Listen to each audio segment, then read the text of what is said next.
Halo teman-teman, apa kabar? Kembali lagi bersama saya Yuri Sakalivi. Pada kesempatan kali ini kita akan lanjutkan sesi playlist atau mata kuliah aplikasi basis data di pertemuan 2. Di pertemuan 1 sebelumnya kita sudah membahas apa itu basis data dan juga bagaimana hierarki dari basis data tersebut. Nah, sekarang di pertemuan 2 kita akan membahas tentang MySQL dan MariaDB. Sebetulnya apa sih MySQL dan MariaDB? Kita akan bahas pada pertemuan ini, jadi langsung saja kita mulai perkuliahannya.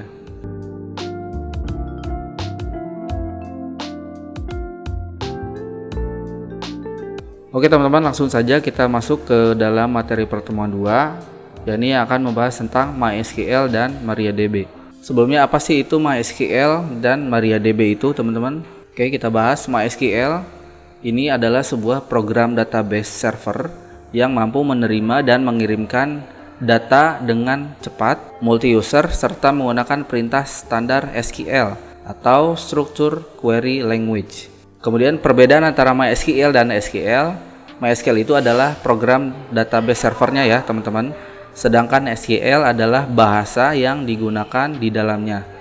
Jadi mungkin teman-teman di sini ada yang tidak asing dengan MySQL dan juga SQL. Nah, ini adalah perbedaannya ya teman-teman ya. Sekali lagi, kalau MySQL itu adalah program database servernya, sedangkan SQL itu adalah bahasa yang digunakan di dalamnya. Kemudian MariaDB. MariaDB itu sebetulnya lahir dari MySQL sendiri ya teman-teman ya. Jadi seiring akuisisi dan dimilikinya MySQL oleh Oracle, maka pengembang awal si MySQL ini membangun sebuah sistem manajemen database baru yang dinamakan MariaDB, sehingga bisa dikatakan MariaDB ini merupakan open source pengembangan dari MySQL yang full secara gratis atau cuma-cuma. Nah, MariaDB ini bisa kita gunakan melalui software aplikasi Exam yang sudah teman-teman install dari pertemuan 1. Nah, Exam ini merupakan pengganti database MySQL dengan MariaDB sejak versi 5.5.3. Jadi teman-teman sudah aman menginstal Exam versi 7.3.11 atau 7.3.11 ya, karena sudah di atas versi 5.5.3. Jadi teman-teman sudah bisa menggunakan MariaDB di dalam aplikasi Examnya. Oke, selanjutnya kita beralih ke dalam pembahasan berikutnya, yakni tentang tipe data. Nah, sebelumnya kita sudah bahas di pertemuan 1, sebuah database ini tidak terlepas dari tipe data ya. Jadi tipe data itu adalah suatu bentuk pemodelan data yang dideklarasikan pada saat pembuatan tabel di dalam database. Nah, yang pertama ada tipe data string ya teman-teman. Tipe data string itu yang berisi nilai berupa karakter ataupun huruf. Beberapa tipe data string yang mendukung MariaDB antara lain char, varchar atau variable char, binary, kemudian var binary atau variable binary, kemudian ada juga text, dan ada juga blob. Dari 6 tipe data string ini kita akan bahas.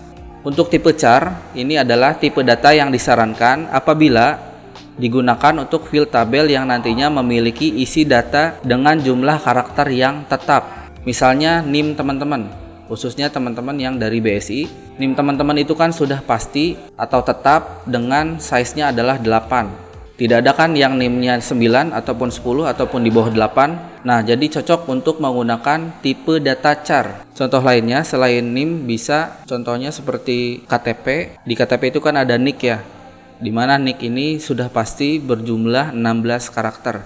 Nah, itu bisa teman-teman menggunakan tipe data char. Kemudian yang kedua adalah tipe varchar atau pengembangannya dari char, yakni variable char. Berbeda dengan char, tipe data varchar disarankan apabila field tabel akan berisi data dengan jumlah karakter yang tidak tetap. Misalkan field nama, alamat, nomor telepon, ataupun di mana jumlah isi yang tidak tetap ya teman-teman. Nah, perbedaannya char dengan varchar adalah pada saat penggunaan memorinya. Contoh pada char, apabila NIM itu kan size-nya 8, bisa atau tidak mengisi di bawah 8? Sudah tentu jawabannya bisa ya. Tapi untuk penggunaan memori ini berbeda. Walaupun teman-teman mengisi misalkan 5 karakter di dalam tipe data char, Maka untuk penggunaan memorinya tetap terbaca atau tersimpan sejumlah 8 karakter ya teman-teman. Jadi mubazir kalau menggunakan tipe data char tapi mengisi di bawah panjang karakter yang ditentukan. Tapi berbeda dengan parchar. Kalau parchar ini walaupun misalkan teman-teman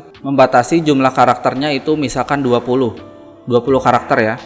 Nah ini kita isi dengan Susanti misalkan. Susanti itu kan 1, 2, 3, 4, 5, 6, 7 huruf. Nah nanti pada saat penyimpanan ke dalam memori yang tersimpan tetap 7 karakter. Jadi tidak 20 seperti char ya. Jadi seperti itu ya perbedaannya. Untuk char dan parchar adalah penggunaan memorinya saja. Oke, kemudian yang ketiga adalah binary dan var binary atau variabel binary. Sebetulnya kedua tipe data ini memiliki konsep yang sama, hampir sama dengan char dan parchar. Yang membedakan adalah struktur penyimpanannya teman-teman. Kalau binary dan var binary ini akan disimpan secara biner. Misalkan suatu tipe data bertipe binary yaitu kode dengan isi data huruf A aja misalkan A besar ya. Nah jika char menyimpan sebagai karakter A kapital juga. Nah tapi kalau untuk di binary ini akan menyimpan sebagai biner dari karakter A. Kebetulan biner dari karakter A adalah 65. Jadi gitu ya teman-teman. Kemudian ada juga tipe data teks. Apabila suatu tipe data membutuhkan isi data yang harusnya bisa menampung jumlah karakter banyak, maka disarankan untuk tidak menggunakan char ataupun parchar, tetapi menggunakan tipe data teks. Contoh untuk tipe data teks adalah field alamat, komentar, ataupun lain-lain. Jadi kalau alamat itu kan sangat panjang ya, mulai dari jalan, RT RW-nya, kemudian kampung, kelurahan, kecamatan, itu kan sangat panjang. Nah, jangan menggunakan tipe data char ataupun parchar ya, tapi menggunakan tipe data teks saja. Oke, jadi seperti itu ya teman-teman ya. Lanjut kita bahas blob, di mana tipe data ini memiliki konsep yang sama seperti tipe data teks. Namun, struktur penyimpanannya seperti binary atau menyimpan secara biner yang disimpan nantinya akan ke dalam field. Nah, tipe blob ini terdiri dari tiny blob, medium blob, ataupun long blob. Sehingga bisa dikatakan tipe data blob merupakan versi biner dari tipe data teks ya teman-teman. Oke, jadi tipe data string ini sudah kita bahas satu persatu. Selanjutnya ada juga tipe data numerik, di mana tipe data numerik ini sudah pasti sesuai namanya, ini adalah untuk menampung angka-angka yang dapat dilakukan untuk memanipulasi perhitungan. Di dalam tipe data numerik ini ada integer, ada desimal, ada float, dan yang terakhir ada double. Nah, masing-masing keempat ini kita akan bahas satu persatu. Yang pertama ini ada integer. Tipe data integer ini untuk menampung angka yang bilangannya bulat ya teman-teman. Tipe data ini terdiri dari beberapa jenis yang tergambar dalam tabel berikut ini. Nah, tipe data integer ini banyak jenisnya. Yang pertama ini ada tiny integer, ada small integer, ada medium integer, kemudian ada integer itu sendiri, dan yang paling besar adalah big integer. Oke, selanjutnya ada desimal atau fixed point. Nah, desimal ini merupakan tipe data yang menampung angka desimal dengan nilai pecahan yang tetap. Misalkan suatu tipe data bernama berat, dideklarasikan sebagai berikut. Berat mempunyai tipe data desimal tanda kurung 4,2. Maka berarti isi data akan memuat 4 digit angka dengan 2 angka di depan koma atau 2 angka di belakang koma ya. Jadi untuk desimal seperti itu.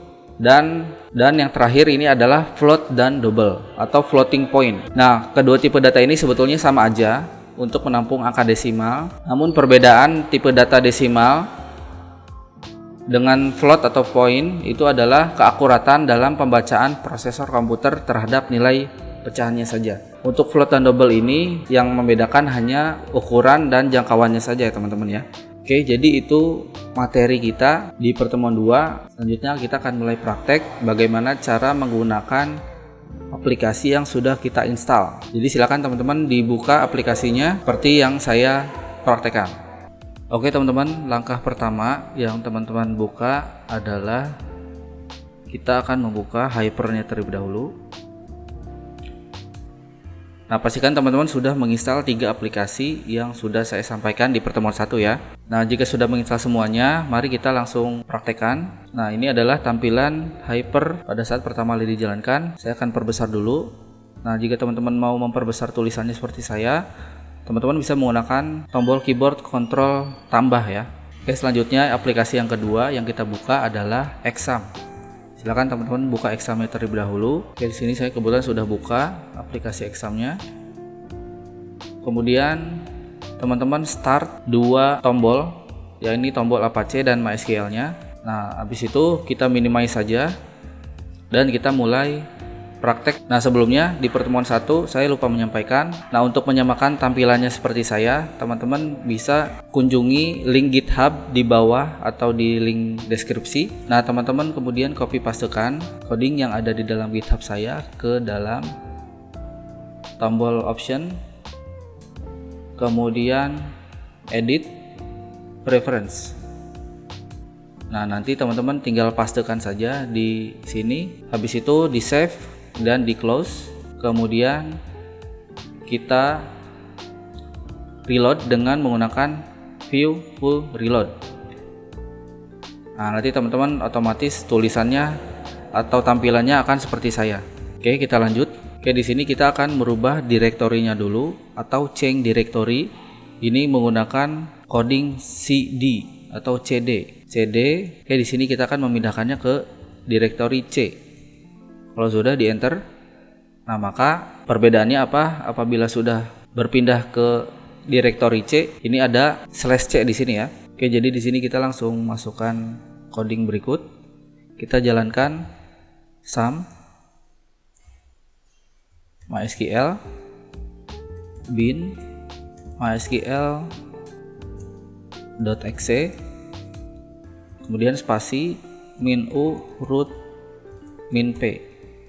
Oke, jadi di sini penjelasannya kita akan langsung menjalankan MySQL.exe ini yang ada di dalam folder exam. Tentunya di C dulu ya, C exam MySQL bin. Nah, ini MySQL exe-nya akan kita jalankan. Kemudian ini strip U ini adalah username. Username-nya ini adalah root. Oke, seperti ini langsung saja kita enter. Nanti di sini dia meminta sebuah password. Karena tadi kita tidak menggunakan password, itu kita langsung enter saja. Nah, setelah di enter akan menampilkan seperti ini. Nah, di sini ada MariaDB ya.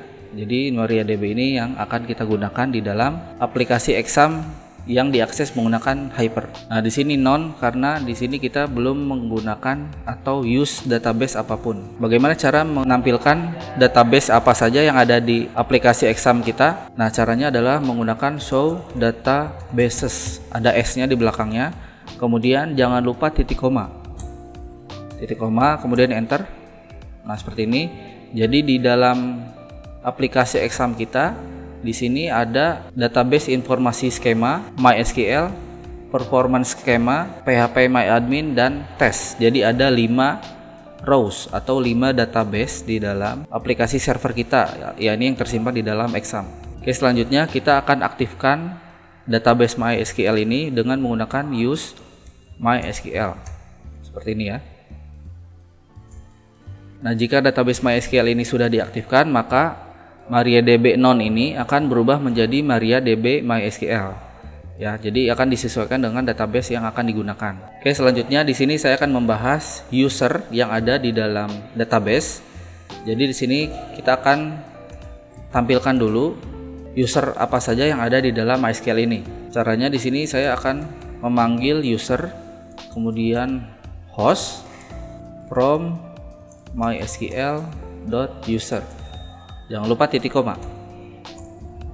Nah, kemudian dia menghasilkan seperti ini. Di dalam tabel user ini ada user sama host yang sudah kita panggil ini ya. Nah, ini adalah isiannya atau recordnya. Ada 4 record di dalam user ini. Oke, selanjutnya bagaimana kalau kita membuat user baru? Oke, kita akan menambahkan user baru. Caranya seperti ini, create user, kemudian kutip 1.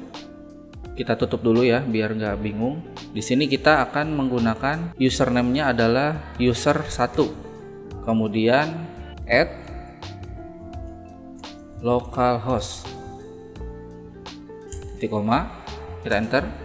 Nah, kalau seperti ini tandanya sudah berhasil untuk menyimpan user baru ya. Nah, di sini saya akan membuat satu user lagi. Jadi ada 2 user yang kita tambahkan. Kalau yang user 1 ini tidak menggunakan password dan user 2 ini kita akan memberikannya password ya.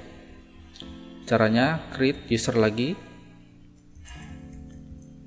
Kemudian user 2 add localhost. Kemudian tambahkan identified by 123 titik koma. Kita enter. Nah, ini sudah berhasil membuat user baru dengan password 123.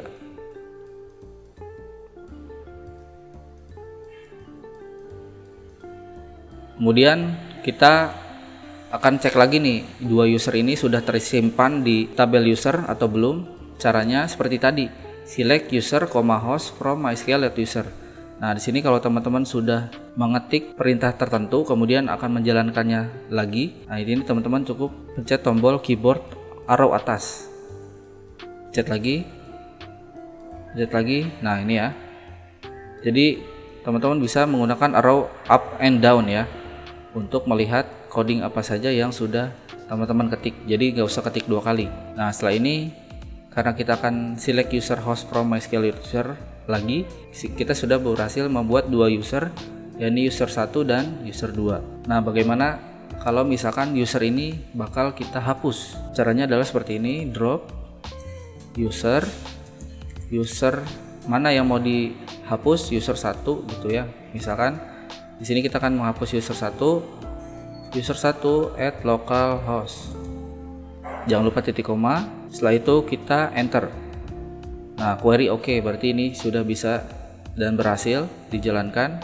Kemudian kita mau cek nih apakah user 1 ini sudah dihapus atau belum. Caranya kita pencet tombol up aja. Nah, select user host from mysql user. Kita enter lagi. Nah, user 1 sudah berhasil dihapus ya teman-teman. Jadi tinggal sisa 5 user aja yang ada di si tabel user yang ada di dalam database MySQL. Oke teman-teman, kita lanjutkan. Sekarang kita akan membuat sebuah database baru. Caranya di sini kita menggunakan perintah create database. Di sini kebetulan saya berikan nama db_latihan1. Jangan lupa titik koma. Setelah itu di enter. Nah, ini database db_latihan1 ini berhasil disimpan. Nah, sekarang kita akan melihat apakah db_latihan1 ini berhasil disimpan atau belum. Caranya show databases ya. Nah, ini db_latihan1 sudah berhasil kita tambahkan. Nah, sekarang berhubung kita masih ada di database MySQL, kita exit dulu ya teman-teman supaya kita nanti gunakan database db_latihan1. Jadi kita tidak menggunakan lagi db MySQL ini ya. Caranya ini kita cukup ketik exit aja. Nanti dia selesai. Nah, nanti dia akan beralih seperti ini lagi. Oke, kalau setelah ini kita lanjutkan dan kita buka lagi MySQL Excel-nya seperti tadi. Kita enter dan passwordnya kosongkan saja. Nah, sekarang kita tampilkan lagi database-nya db_latihan1. Kita sekarang gunakan db_latihan1-nya, db_latihan1. Oke, kita enter. Jadi kita sudah berhasil menggunakan db_latihan1-nya. Nah, sekarang kita akan membuat tabel baru di dalam db_latihan1-nya. Caranya dengan menggunakan create table. Nah, ini contohnya kita mau membuat tabel mahasiswa ya, MHS. Create table mahasiswa tanda kurung. Kita di sini akan membuat field name dengan tipe datanya char ya. Char 8, panjangnya 8 maksudnya ya. Kemudian kita membuat field nama. Nah, kalau nama ini tipe datanya varchar ya. Tipe datanya varchar, panjang isiannya adalah 20. Oke, kemudian field selanjutnya adalah alamat. Nah, di sini karena mungkin alamatnya tidak terlalu panjang, kita menggunakan varchar aja ya, teman-teman. Varchar tapi panjangnya adalah 70. Jangan lupa karena awalnya di kurung buka, berarti kurung tutup lagi. Kemudian jangan lupa titik koma. Kita enter. Nah, berarti kita sudah membuat tabel mahasiswa dengan NIM, nama, dan alamat sebagai fieldnya ya. Oke, sekarang kita akan menampilkan tabel yang berhasil kita buat. Caranya show tables. Nah, sudah berhasil ya. Kemudian kalau kita mau lihat apa aja yang ada di dalam tabel mahasiswa, caranya describe, DESC ya.